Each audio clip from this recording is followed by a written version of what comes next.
Hello everyone and welcome to my channel.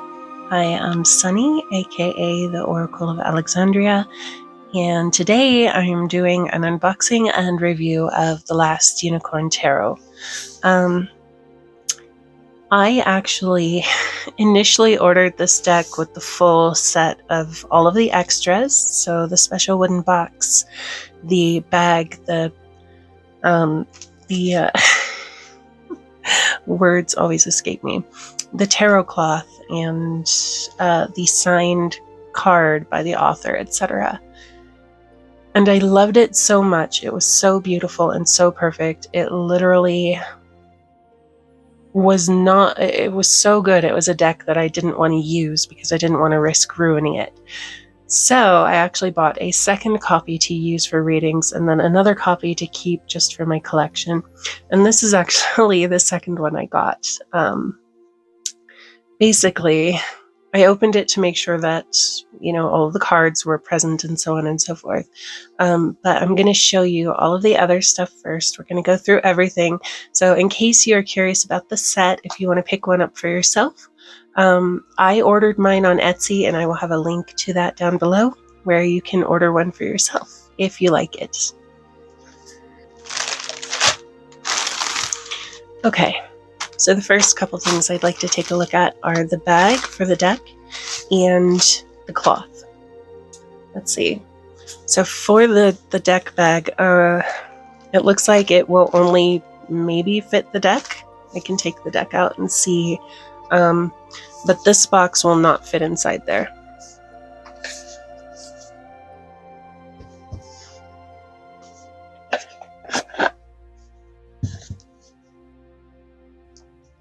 No spoilers for any of the cards, but that is what the deck looks like. It's got the butterfly on the back, which I absolutely love. It is reversible for anybody who reads with reversals. So yes, if you get the deck bag, you can fit the deck in the bag just fine, just not the box. So that is something to keep in mind, depending on what you plan to do with it.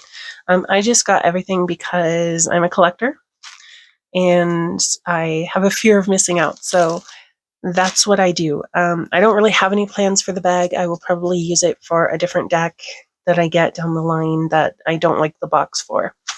The packaging for this deck, though, is fantastic. Whether you get the clamshell box with the magnetic clasp, which, by the way, this is what it looks like inside. It's got, the unicorn's forest in there, which is really beautiful. All of the logos.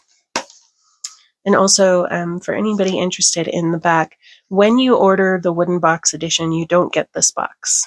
So another thing for collectors to keep in mind is that they throw this box out or save it, or I don't know what they do with it when you order the wooden box edition. But this says here, there are no happy endings because nothing ends.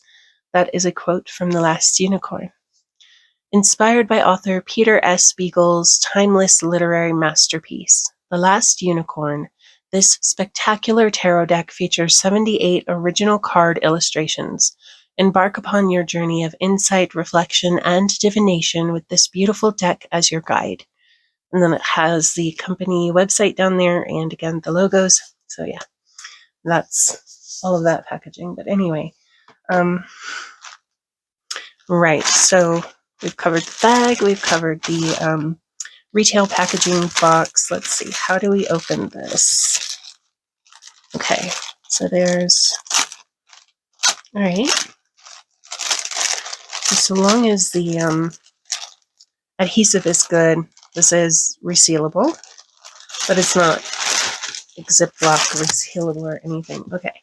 All right, so this is really beautiful. It's got satin. I think this is satin material on the front, and then it's got cotton print in blue, and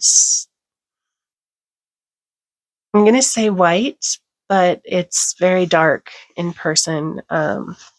It may be that the purple on the other side is just kind of showing through, but yes, it's mostly blue and white pattern. Not sure what you'd call that. So the edging on this is absolutely beautiful. It's sewed on. So, and then for the cloth itself, I need to zoom out a bit here, but the cloth is really quite large and it has a beautiful image of the unicorn on it. So that is gorgeous. And it's very nice material, very nicely made. There are no loose threads in the sewing or anything. It's all very well done. So no seams or anything. It even has a nice little tag here, the last unicorn, with the company logo again. That is so cute. Okay, so we're gonna leave this out while we go through the rest of the stuff in the there is like a spot there. Not sure what that is, but guess it's okay. Anyway, right, so the box, the wooden box. Let's see. Okay. So this is the wooden box. It is 3 pieces glued together, and the production is basically what you would expect for the price. It is very nicely detailed, and it's very affordable too. So if you order the whole collection, it's not going to totally break the bank if you're used to, ordering collector tarot decks and things like that. But you can see it's got very nice detailed edging there. It's got a beautiful scene set in the unicorn's forest, and the butterfly. The butterfly is not super detailed, but he's also really small, so that makes sense. And then on the sides of the box, you have more flowers and ferns. It's basically the same thing on all 4 sides, and there is nothing on the bottom. But it's very nicely finished. It's not rough or anything. It's maybe not a little, maybe not even when it's glued together, but it's beautiful otherwise. So when you open the box, it has a beautiful velvet lining in royal purple, and it's also got padding under there, so it's really nice, extremely protective for the cards. Okay, so obviously I've opened this, I've been through it, I arranged it to show you guys. I didn't want to, I didn't want anything spoiled ahead of time, so it doesn't come just like this. I've set mine up like this. Anyway, here is the card for the company that made the deck, and it is incredible. And one thing that is really awesome about this deck is that when you purchase it, some of the proceeds go to support Peter S. Beagle, who is the author of the original book. So I don't know if this is common knowledge, but I have heard, haven't researched, so I don't know all of the details, but I have heard that there were some issues with the rights to the book and the films, and that he was not getting compensated for the use of the work. Apparently, maybe his lawyers or something were taking all of the money. And so this is something that fans did. Fans got together and made this deck, and proceeds from purchasing this deck go to help the original creator. And you may not think that like an hour and 20-minute animated movie has enough, or even a children's novel has enough content in it to really make a whole tarot deck, but you would be amazed. This deck is so incredibly well thought out. There is so much depth and thought that goes into every card. It's really incredible. So let's get into what all you get here. So this is the card signed by the author, and it has a very beautiful forest scene there. It even has his name printed on there. That's so cute. I didn't even notice that the first time. It's got the butterfly. Absolutely beautiful colors. The cardstock is very nice. This is the same cardstock that's used for the deck. So if I had to just guess, I would say either 330 or 350 GSM. And it is completely matte with maybe like a rose petal finish on it. It's, I do think the colors would pop a bit more if they had done like a matte gloss, but it is very beautiful and it has a wonderful presentation. So here is the guidebook. And the guidebook has, I don't know if that's real leather or faux leather, but it does have like a leather cover. It's full color inside, and it comes with a nice little bookmarker here. So it's got everything you could want or need. And I have to say, out of all of the tarot books that I've read, especially the little white books that come with decks, this is hands down one of my absolute favorite books. So the information in this, while brief, for every card, it doesn't spend a lot of time elaborating. It gets right to the point. There is so much depth in the offered meanings here that anyone could pick up this deck and probably have amazing results with it. This deck and book are extremely beginner friendly. This deck is made for people of all levels, and this guidebook, if this was all you had, you would be fine with it. It is incredible. Seriously, if you have the deck and you haven't read the book, you should sit down and read it because it is extremely well written.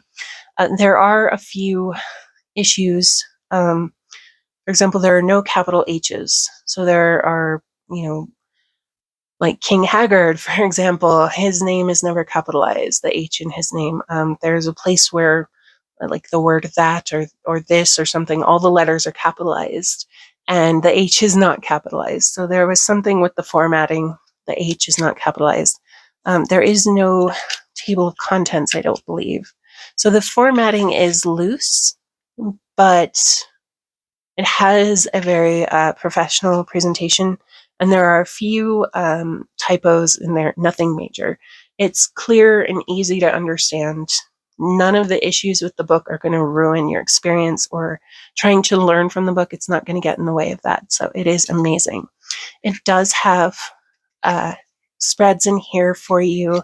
It has a very nice, pretty straightforward beginner's guide. It's not as comprehensive as, say, the Star Temple Oracle that had the little ritual and everything that you can do, but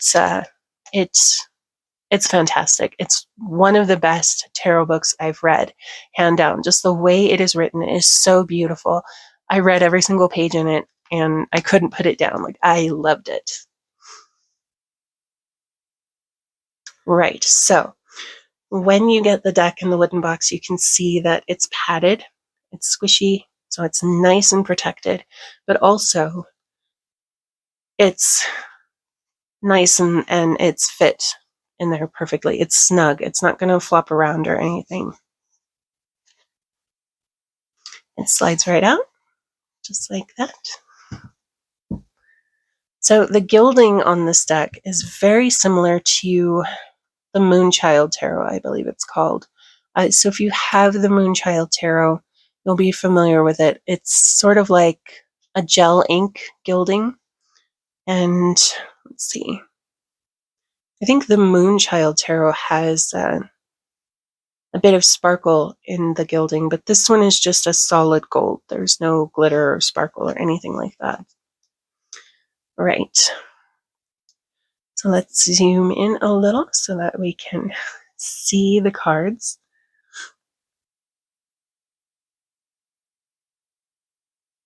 And right away we start with the Fool. So Schmendrick, obviously, is our Fool. And the art is very beautiful, extremely detailed and well done. This deck is fully licensed, but all of the artwork is custom artwork designed by several artists who are credited in the book, which, for those who are interested, all of the work done here is absolutely amazing. So yes, you can see here the card portraits. The major arcana were done by Adrienne Tamar Arachne. The Suit of Wands was done by Sarah Fenton. The Suit of Cups was done by Holly Fetterman. The Suit of Swords was done by Medusa Dollmaker and Adrienne Tamar Arachne. And the Suit of Coins was done by Annika Burrell. So, an absolutely incredible team of artists and really just a lot of thought and planning went into it. So if you've seen the film, you've read the books, you may be familiar with these talking locks. Their presence on the card is explained in the guidebook. So if you have the deck and you would like to know about that, but they're not there without intention or purpose. It really is. So let's see. I forget this. I mean, you see him so briefly in the movie. I forget this wizard's name, but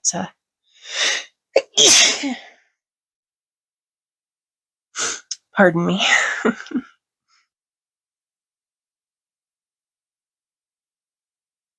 Let's see. I'm sure the book. So I have not used this deck. This is the order that the cards come in, by the way. It's arranged slightly differently on the majors. There are also no numbers. Oh yeah, there are numbers. Okay. So I was going to say, okay, there are numbers. They're very tiny.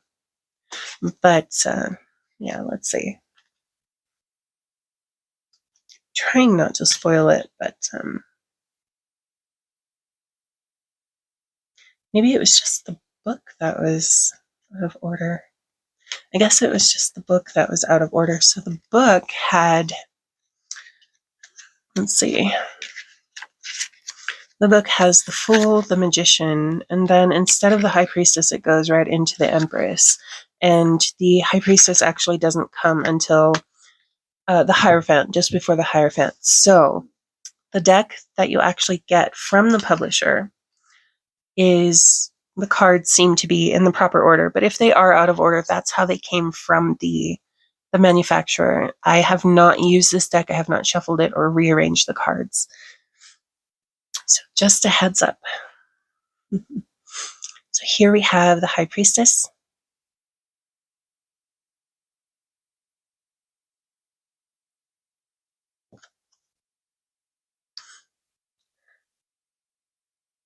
And the Empress with Maligru.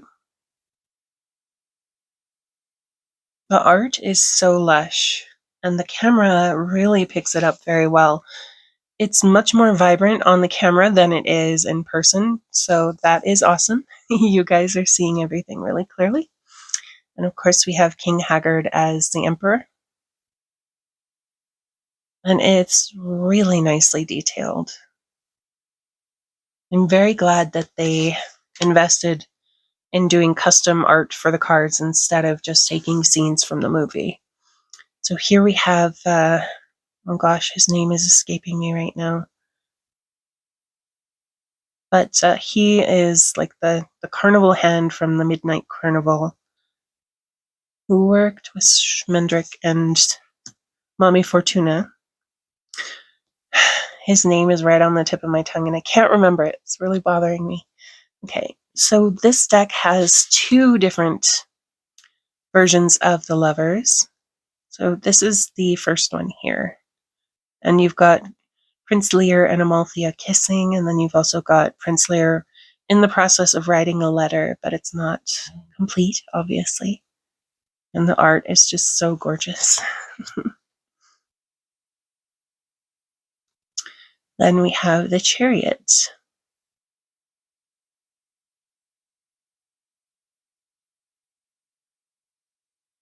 And you can see the gilding on every card is just, they went all out for this deck. And despite all of the glitter and gold, the price is still really affordable for a privately published, beautiful keepsake artwork treasure that this deck is.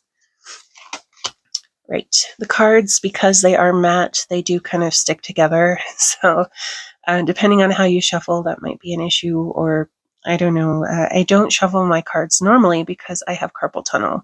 So I can't say how matte decks shuffle in general, but I know that when I go to shuffle them the way that I'm able, they tend to stick together. And this deck certainly has that problem, but it's so beautiful. So this is strength, that it's worth it. A little bit of headache for really a treasure of a deck. If you are a fan of the movie, even if you don't read tarot, like this is a collector's item for sure. Here we have the Hermit, and I think The unicorn makes a fantastic hermit. Since she lived all alone in her woods. Okay, the Wheel of Fortune. We've got the harpy, the unicorn, the Red Bull, and then the cat from Haggard's Castle, the talking peg-leg one-eye cat. And then we have Prince Lear as the Justice card. And look at how crisp and clear and beautiful the artwork is. Very nicely finished and detailed, and they really put a lot of effort into producing something for everyone, really. So here we have the harpy on the Hanged Man, and she is hanging upside down from her perch. Or at least it looks like she is, but if she's reversed, she's just standing on her perch normally. But it's still beautiful.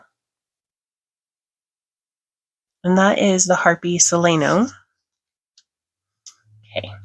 And we have Death and the talking skeleton above the clock portal is our Death card this time. And you can see the gargoyles and stuff and the clock in the background. And then you've got, I guess he sits on the mantle of the fireplace. I don't remember. It's been so long since I saw the movie. Maybe I should have watched it. But anyway, he's got his wine that evokes his memories.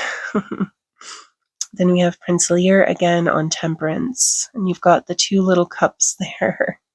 That is so cute. And you've got Prince Lear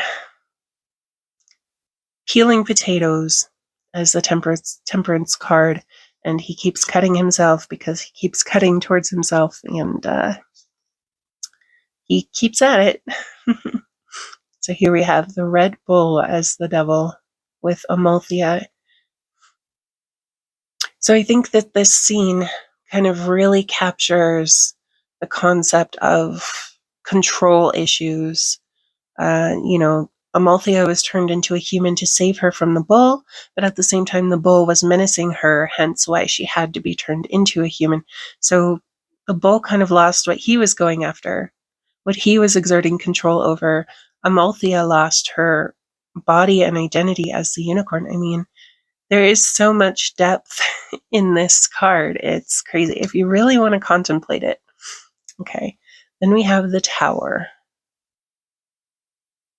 And this one has a lot of unicorns on it also. Let me get the camera to focus clearly. There you go. So that you can see the unicorns in the background and everything. And we have Amalthea as the star. And I guess Amalthea isn't her real name, but she doesn't actually have a name. So I like calling her Amalthea better than just calling her a unicorn, but whatever you prefer, you do you. Right, so here we have Mommy Fortuna as the moon card and the Midnight Carnival. You can even see down there, Mommy Fortuna's Midnight Carnival. It's so awesome. And it's really nice that all of the characters make an appearance, no matter how major or minor they were to the film. So here we have the sun, an absolutely gorgeous version of the sun. Such delicate and beautiful unicorns illuminated by the sunlight. It's just, I love it. Next, of course, we have Judgment. And I think this is a fantastic scene of Schmendrick, exercising his judgment to save his friend, or at least a figure that he considered a friend. And then for the world, we have the butterfly. Okay. Then you've got the cup and the wand in the upper two corners, and the sword and the pentacle or coin in the bottom two corners. The very happy butterfly there. So this is our blah, blah, blah. This is our alternate version of the lovers. To be honest with you, I'm kind of considering keeping both versions in, even though that does make the chance of drawing the lovers to all the other cards 2-1. They're both beautiful, they're both different, and what I love is that the book actually has 2 different sets of meanings for each card. And both sets of meanings are applicable to the lovers as a card. So even if you choose to use one, the book is still going to work to your individual unique needs. But I think I want to keep both of them in so that if I draw one or both, one over the other, or both, I can look at the different meanings in the book and try to kind of get a more personalized or customized sense of why this card came up over the other one, for example. So I really do, really do love it. I wouldn't say that they are lovers, but it's a cute idea for the lovers card nonetheless. So again, this is how it comes packaged. The Ace of Coins is here. Just for presentation purposes, they go into the 2 of Coins next, after the World. And we have Schmendrick here.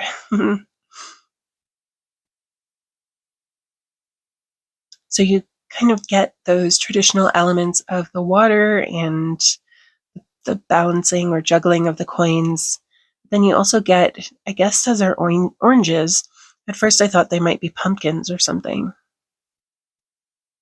Still very beautiful. Then you get the 3 of Coins here. The Band of Merry Men.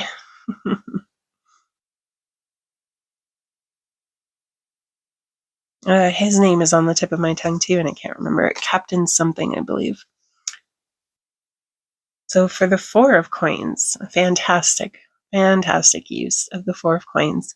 We have Mommy Fortuna with her victims, and she's clinging tightly to them, keeping them prisoner. I absolutely love that. Very thoughtful. For the 5 of Coins, we have Amalthea in Haggard's castle. She's looking out over the sea, contemplating.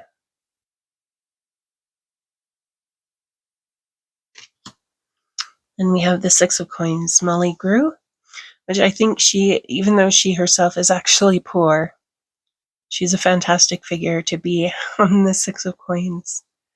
And of course, the talking cat. Then we have the 7 of Coins.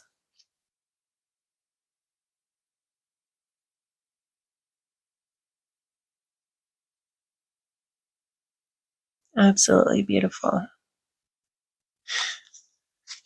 I'll be honest with you, the fact that the unicorn is not on every card in this deck means that when a unicorn appears in the reading with this deck, it's going to be so much more meaningful, like really. The 8 of Coins, and look at this beautiful illustration. It's like Schmendrick in a lab or something, studying or practicing magic, or it's hard to tell exactly what he is doing, but it's beautiful. Then we have the 9 of Coins. You know, the kept lady with her pet hawk. Well, here we have Amalthea and her butterfly.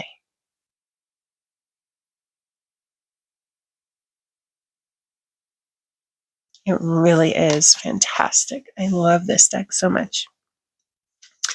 Then we have the 10 of Coins with Prince Lear and King Haggard, which I think are a perfect fit for this card since they are the only 2 people in the show I know of who are a family of sorts. I mean, Lear is adopted, but technically they are family. So, and then here we have the Ace of Coins, which was missing from before. It just comes at the end of the suit, and it has Schmendrick with Molly Grew kind of leading her on a new path, a new adventure. And so now you can see why it came at the end of the suit. Also, I guess the majors are in different orders. So here we have the King of Coins. And this is the huntsman from the beginning of the film, or the book, as it were. Then we have Prince Lear on his noble steed as the Knight of Coins. And I think Prince Lear is basically every knight in the deck, but it's okay, it works. For the Page of Coins, we have Mollygrue.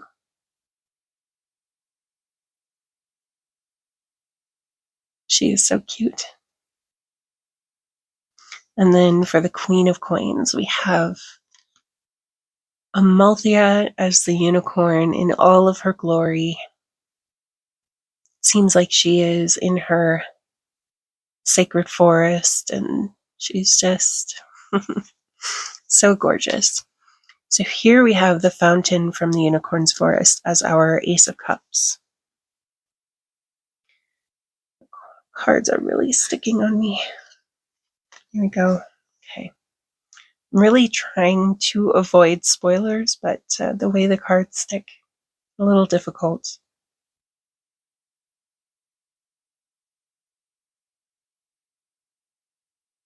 Then we have the Two of Cups.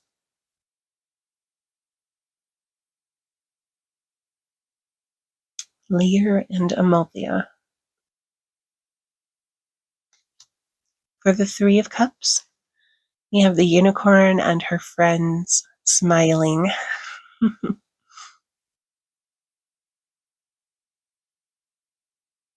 And Schmendrick is carrying an extra cup for the unicorn. Then we have the Four of Cups, with King Haggard looking vexed.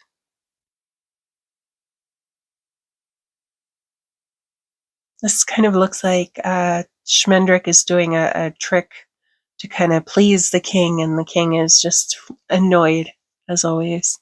So, but I think it does capture the essence of the Four of Cups, even if it's not a traditional identical Rider-Waite. So here we have the Five of Cups,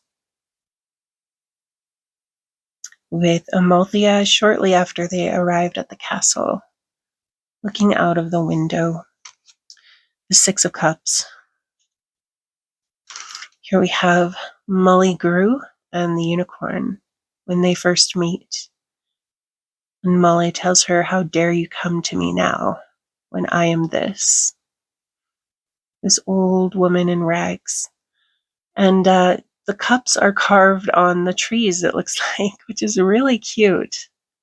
So they incorporated the cups instead of just leaving them out. They just did so in an artistic way, which I really like. So here we have the Seven of Cups. And again, the 7 cups are in the background there. But Schmendrick is casting a spell, I guess. Yes, it's at the bottom here. It's a little difficult to see, but he has summoned Robin Hood and Maid Marian and the Merry Men. And Captain Cully, that's his name, Captain Cully and his band of merry men, as it were, have to decide, are they going to follow these ghostly figures into the forest, or are they going to keep their wits about them and hang about the campfire? Then we have the Eight of Cups.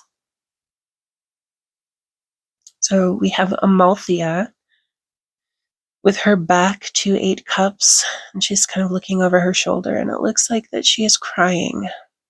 So it seems that she is choosing to turn her back on something, but what exactly? For the 9 of Cups, we have the skeleton, again from the hall with the clock. And I think it's a good fit. Not my favorite character from the film, but glad it's included regardless. So for the 10 of Cups, we have 10 cups there kind of in the reflection in the sky. And then you've got Schmendrick and Molly sitting together in the sunset or sunrise. And the reflection of the unicorn returning to her forest is there on the water. So it's very beautiful. For the Page of Cups, we have the unicorn herself. And this looks like a scene where the Red Bull is pushing her into the sea, and she has to choose if she's going to fight or if she's going to go into the sea with her brethren. Oh, okay, I was wrong. For the Knight of Cups, we have Schmendrick, and the unicorn is in the card also, but she's her face is out of the picture, and she's not really paying attention to Schmendrick. Schmendrick as the Knight of Cups.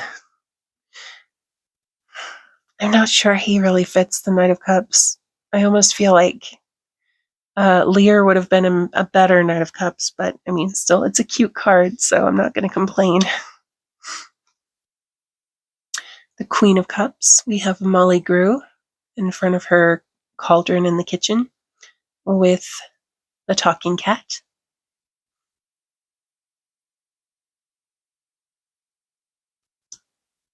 And we have Lear as the King of Cups. So I guess this is why he is not the Knight of Cups, so that he only appears once in a single suit. In a single suit's royal house. All of my words are escaping me today. Right, so for the Ace of Swords, we have Amalthea with the sword. And it looks like maybe a bunch of lilac. I'm terrible with flowers, so please don't hate me. We've still got the traditional palm frond and bay laurel leaves, along with the crown at the end of the sword there. And the little, I've seen them described as like flames or something. I'm not exactly sure what they are, but they are present. If you are familiar with Rider-Waite Ace of Swords imagery. For the Two of Swords, we have Prince Lear, and he is balancing his two swords like the traditional Two of Swords, and he's wearing his blindfold. For the Three of Swords, we have Molly Grew. And I think she is an amazing fit for the Three of Swords. For the Four of Swords, we have the Unicorn, Lear, Schmendrick, and Molly Grew all napping. Maybe they are enchanted, so they are sleeping. Hard to say, but it's a cute card. For the Five of Swords, we have, if it will, there we go. We have Lear and Amalthea meeting in a forest, with Schmendrick picking up 5 swords and kind of watching them in the background. So that's an interesting take on the Five of Swords. But again, if you want to know about it, it's there in the book. For the Six of Swords, we don't have the boat journey by water, but we do have Lear kind of following Amalthea. And I suppose together they are going towards a better future. Maybe a heartbreaking future with regret, but the unicorns are free and back in the world, so. Then we have the Seven of Swords. So here the unicorn is imprisoned in the Midnight Carnival, and Schmendrick is trying to break her out. The Eight of Swords. This is really beautiful. So we've got Amalthea kind of surrounded by swords, blindfolded, typical Eight of Swords imagery. But she's capable of breaking free. She's kind of reaching up into the sky, and her unicorn spirit is kind of coming down to her and touching her hand, so it's kind of sweet. For the Nine of Swords, the big anxiety card. We have King Haggard in his bed, struggling to sleep. Which honestly, if he were a real person, this would probably be very accurate. For the 10 of Swords, we have really an intense scene, but it's perfect for this card. And it is the scene where Seleno the Harpy gets her revenge on Mommy Fortuna. Let's just say that. For the Page of Swords, we have the Talking Lock. Very nicely detailed.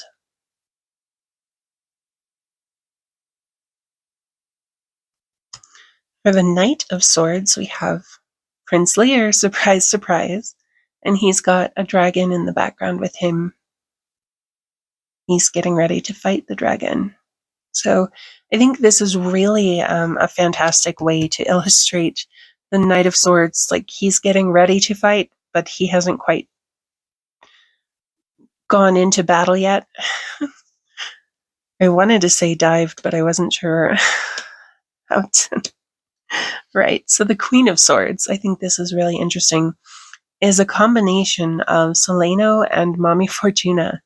And Mommy Fortuna is wearing a crown and carrying the sword, so I guess she is the Queen of Swords. But, I think the artwork is just really kind of brilliant in a way for the IP.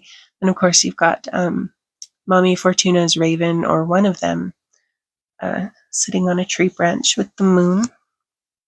So you've got quite a bit of symbolism there between the three panels. For the King of Swords, of course, we have King Haggard, and he is in the process of destroying the clock where Prince Lear and the unicorn and everyone went to find the Red Bull. For the Ace of Wands, we have Amalthea in her human form, and she's kind of holding her unicorn horn, or levitating it, in her hands as a magic wand.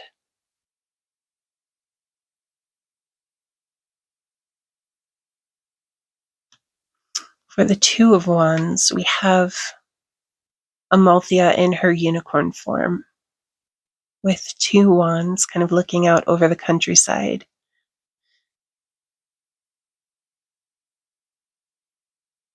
I don't know if she's necessarily planning her future, but she is looking for the other unicorns. Okay. For the Three of Wands, we have King Haggard looking out at the sea from his castle. I almost said caffle. Wow, I cannot speak today. From his castle, surrounded by three spears. So I guess those are our wands for this card. In the Four of Wands, we have Robin Hood and Maid Marian. Although instead of being ethereal and ghostly, they seem like they are fully formed, solid beings.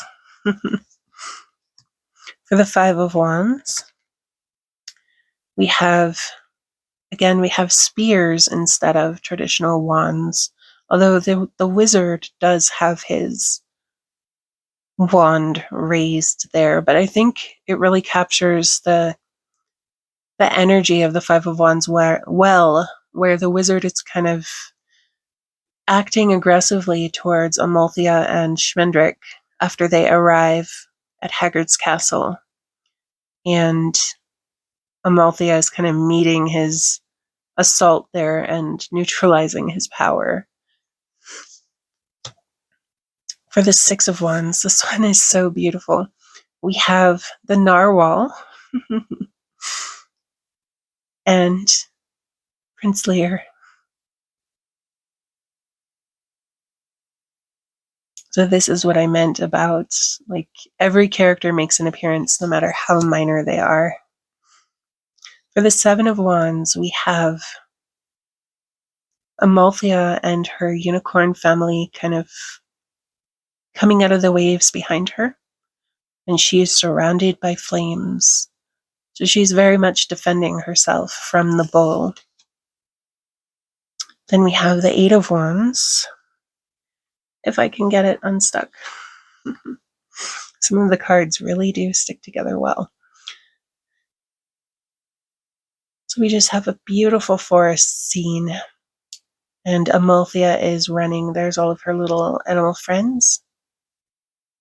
Amalthea is leaving her forest to go and find her kinfolk. And again, it really nicely captures that idea of directed action without just being the traditional, 8 wands flying through the air or some iteration of that. Like, this one actually did something different for the 8 of Wands, and I think it works very well. So here we have for the 9 of Wands, Amalthea is imprisoned in the Midnight Carnival, and the woman looking at her is crying, looking at the false unicorn horn put on her by Mommy Fortuna, so that other humans could know her for who she is. Then we have 10 of Wands. And here we have King Haggard, and he's surrounded by unicorns whose horns are the 10 wands. And the clock hangs heavily over his head. It really is a dramatic, but also perfect scene for the 10 of Wands. For the Page of Wands, of course, we have Schmendrick. And he is holding a little wand there.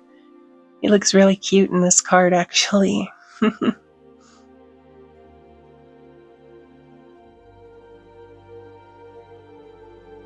Then we have Prince Lear as the knight.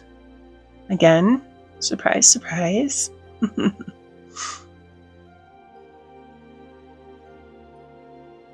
For the Queen of Wands, we have Molly Grew and the Talking Cat, which I think is so perfect because the Queen of Wands has her cat. And for the King of Wands, we have the Red Bull. And he is the final card in the deck as it comes packaged from the manufacturer. And that is such a perfect presentation for the deck. So that is the last Unicorn Tarot.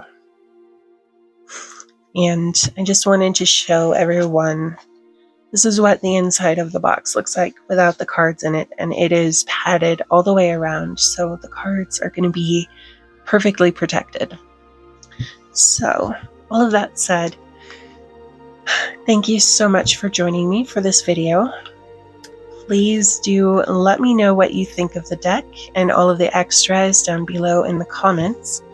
If you enjoyed this video, please consider liking and maybe even subscribing so that you can join me for another video in the future. And let's see. Here we go. Right, so anyway, that's going to be it from me for now. So thank you so much for joining me for this video, and hopefully I will see you again in another video. Take care.